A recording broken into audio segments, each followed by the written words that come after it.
اسی محبت کے ساتھ سنیے گا، سخت ترین جملے پڑھنے والا ہوں۔ موجودہ بین الاقوامی جنگوں کی صورتحال، ظالموں کی صورتحال کو مد نظر رکھیے گا، مولا علی کے فرمان کو سنیے گا۔ میں پورا آپ کی خدمت میں جو مطالب پیش کر رہا ہوں بھرپور انداز سے کوشش کر رہا ہوں۔ تو مولا فرما رہے ہیں، مالک جہاں تک بات پہنچی تھی 1.5 صفحہ تقریباً بنتا ہے جو میں پڑھ چکا پچھلے سال۔ پھر مولا فرماتے ہیں، مالک ایاک، خبردار، والمسامات فی عظمت اللہ، خبردار کبھی اللہ کی عظمت میں اس کا مقابلہ نہ کرنا۔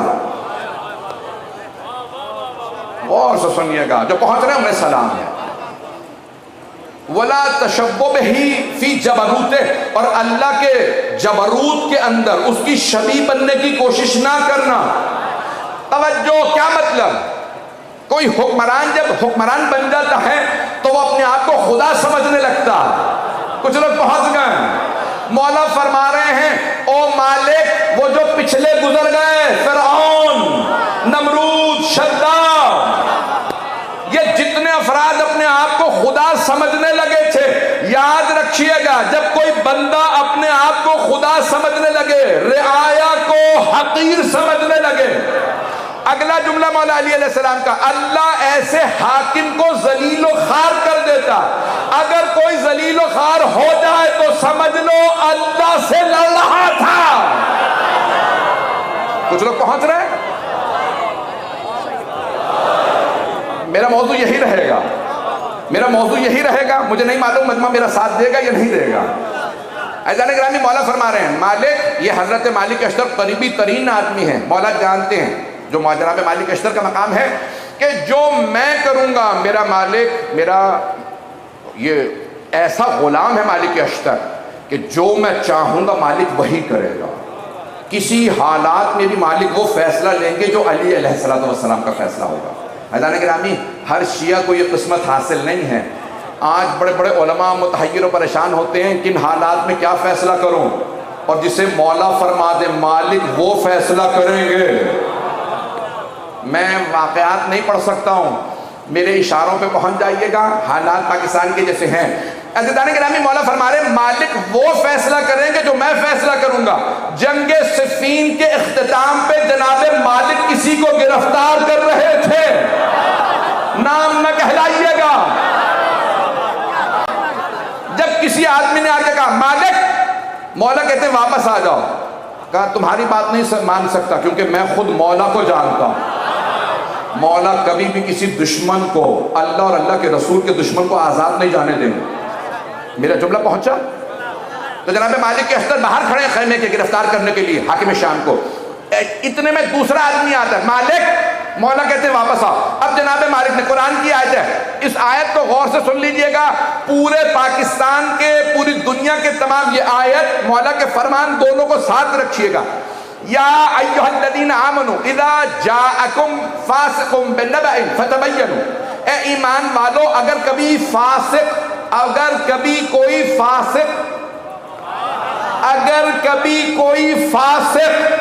عادل کے مقابلے میں فاسق کوئی خبر لے آئے تو تحقیق کر لیا کرو۔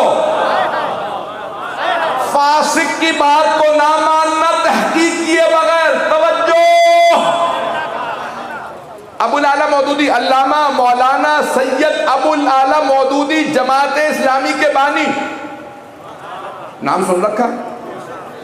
جماعت اسلامی کے بانی، پاکستان ہندوستان کی جماعت اسلامی کے بانی سید ابو الاعلیٰ مودودی، ان کی تفسیر کا نام ہے تفہیم القرآن۔ اس آیت کی تفسیر میں ان کی تفسیر دیکھ رہا تھا، انہوں نے لکھا یہ آیت ہے ولید ابن عقبہ کے لیے۔ توجہ، اس نے پیغمبر سے آ کے جھوٹ بولا تھا، یہودیوں نے آپ کی بات کو نہیں مانا۔ اگر پیغمبر اس کی بات مان لیتے جنگ ہو جاتی، جنگ سے اس آیت نے رکوایا۔ توجہ، پیغمبر نے سارے مسلمانوں سے کہا اگر کوئی فاسق خبر لائے تو تحقیق کرنا، بات نہ ماننا۔ اب پتہ چلا بڑے بڑے افراد پیغمبر سے جھوٹی نسبت دے دیتے تھے۔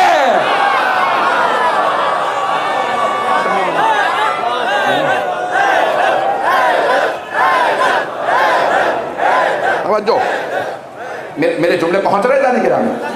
بھائی بہت سے افراد تھے، کلمہ گو تھا، مسلمان تھا، اس کے باوجود اللہ قرآن میں کہہ رہا ہے اے ایمان والو اگر کبھی کوئی فاسق آئے تو تحقیق کر لینا، بات کو نہ مان لینا۔ کئی مرتبہ کلمہ پڑھنے کے بعد بھی لوگ جھوٹ بول سکتے ہیں۔ مولا امیر فرما رہے ہیں مالک آپ میرے قریبی ترین آدمی ہیں۔ جناب صفین کے اندر جناب مالک اشتر گرفتار کر رہے ہیں مولا کے دشمن کو، جب دوسرا آدمی آیا حضرت مالک اشتر رک گئے، کہا ایسا نہ ہو، میں مولا کو جانتا تو ہوں لیکن یہ پیغام مولا ہی کا ہو۔ میری بات واضح ہوئی؟ بھئی پہلا آدمی آیا، اس نے کہا علی علیہ السلام نے کہا رک جاؤ گرفتار نہ کرنا، کہا ہو ہی نہیں سکتا، میرے مولا کا مزاج ایسا نہیں، فاسق کو ظالم کو علی کبھی نہیں کہیں گے گرفتار نہ کرو۔ توجہ، میں پاکستان کے حالات نہیں پڑھ رہا ہوں، مولا علی کبھی نہیں کہہ سکتے ظالم کو فاسق کو گرفتار نہ کرو۔ جناب مالک اشتر مولا کا مزاج جانتے تھے کہ نہیں مان سکتا، میں مولا کے مزاج کو جانتا ہوں، یہ علی نہیں کہہ سکتے کہ گرفتار نہ کرو، کہ میں گرفتار کروں گا۔ دوسرا آدمی آیا کہ مالک مولا علی کہتے ہیں گرفتار نہ کرو۔ جناب مالک نے فوراً سوچا، دوسرا آدمی آیا، ایسا نہ ہو کہ واقعی میرے مولا نے فرمایا۔ رک گئے، خیمے کے باہر کھڑے اکیلے، اور جناب مالک جوان نہیں تھے، بزرگ تھے، بوڑھے آدمی تھے، 70 برس کے قریب تھے۔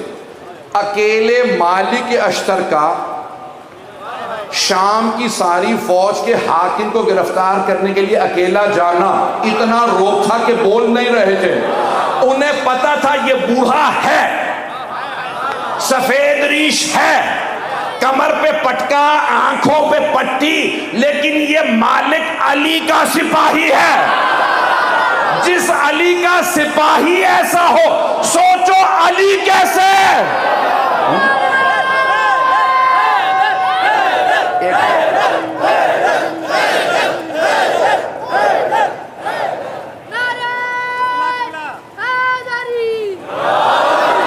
توجہ فرما رہے ہیں انسان کرام۔ حضرت مالک اشتر نے فوراً الفاظ کہے میرے مولا سے اتنی عرض کر دو میں اس خیمے کے باہر کھڑا ہوں، نام لیے بغیر، فلاں کے خیمے کے باہر کھڑا ہوں، ان قریب گرفتار کر کے ہاتھوں پاؤں میں رسیاں باندھ کے گھسیٹتا ہوا علی کے قدموں میں لا کے بھیجوں۔ نام سب کے ذہنوں میں ہے کہ میں گرفتار کر کے رسیاں باندھ کے علی علیہ السلام کے مولا کے قدموں میں پھینکوں گا۔ اتنے میں تیسرا آدمی آ گیا، مالک مولا کہہ رہے ہیں کب واپس آؤ گے؟ جناب مالک کے آنسو بہنے لگے، اس کا مطلب ہے مولا ہی نے بلایا۔ ہاتھ میں تلوار تھی، گھٹنے پہ ماری، توڑ دی، اب نہیں تلوار اٹھاؤ۔ کیوں؟ میرے مولا نے روک دیا۔ جیسے ہی شام والے نے سنا کہ مالک اشتر واپس جا رہے ہیں، کہ پتھر مارو، تیر مارو، جو کچھ ہے مارو اس کو۔ کہ ابھی تو آپ بھاگ رہے تھے، رو رہے تھے، قرآن لاؤ، واسطے دو، قرآن کو مانتے تو قرآن کا واسطہ کیوں دے رہے ہو؟ نہیں مان تو کہا کہ ابھی تو آپ کہہ رہے تھے روکو مالک کو، قرآن کا واسطہ دو، اب کیوں پتھر ماریں، اب کیوں نہیں ڈر رہے آپ؟ کہ تم نہیں مالک کو جانتے، میں جانتا ہوں۔ کہ کیا مطلب؟ کہ جب علی نے کہہ دیا اب مالک ہاتھ نہیں اٹھائے گا۔ میرے جملے پہنچے عزیزان گرامی؟ یہ حضرت مالک اشتر کا مقام ہے۔ ہم ایسے ایسے افراد کے اپنے آپ کو قدموں کی خاک میں نہیں سمجھتے جو آل محمد کے اتنے وفادار۔ میرے جملوں کو ضائع نہ ہونے دیجیے گا، میں بہت زیادہ وقت نہیں لوں گا۔ عزیزان گرامی، وہ حضرت مالک اشتر جب مصر جا رہے ہیں، حضرت محمد ابن ابی بکر رضی اللہ عنہ، حضرت محمد جن کو مولا امیر نے پالا تھا، انہیں گورنر بنا کے بھیجا، شام والے نے شہید کر دیا۔ کیسے شہید کیا تفصیل کا وقت نہیں، تو مولا نے ان کو گورنر بنا، مالک محمد کی جگہ پہ آپ جائیے، گورنر ہے۔ اور جب بھیجا تو جناب مالک اشتر سے یہ عہد نامہ کہا تھا، اس میں جملے کا ہے خبردار کبھی بھی تشبہ بہ اللہ سے، اللہ کی شبیہ بننے کی کوشش نہ کیجیے گا۔ جو لوگ پہنچ رہے ہیں انہیں سلام ہے، فی جبروتہ، اللہ کے ملک و ملکوت میں، اس کے جبر و جبروت کے اندر اللہ سے مقابلہ نہ کیجیے۔ یہ مولا امیر حضرت مالک سے نہیں فرما رہے ہیں۔ اگر کوئی چوتھا خلیفہ بھی مانتا ہے تو او حکمرانوں، او عالم اسلام کے 57 ممالک کے بادشاہوں، او صدروں،